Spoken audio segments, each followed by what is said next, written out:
মুসারে আল্লাহরে জিগাইবানি, আমি গরিব মানুষ, আমি ভালো কিছু কিনতে পারি না, ছেলে মেয়েকে ভালো কিছু খাওয়াইতে পারি না, ভাঙ্গা ঘর, এত গরিব, ভালো করে ঘর বানাইতে পারি না। আল্লাহরে জিগাইবানি কি করলে আমার উন্নতি হবে, ধনী হব, টাকা পয়সা হবে। আল্লাহরে জিগাইবানি। আল্লাহ মুসা নবী কই ঠিক আছে, আল্লাহরে জিগাইব তুমি কেমনে ধনী হইবা।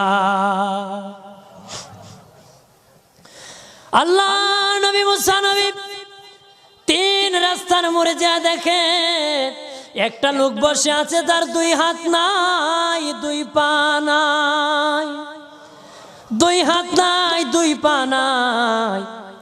ওই লোক ডাক দিয়া কয়, মুসা রে, জীবনে কোনোদিন নিজে হাঁটতে পারি নাই, নিজ হাতে খেতে পারি নাই, কেউ খাওয়াইলে খাই, নতুবা উপবাস থাকি, বৃষ্টি আসলে ভিজি, সেখানে আমি আবার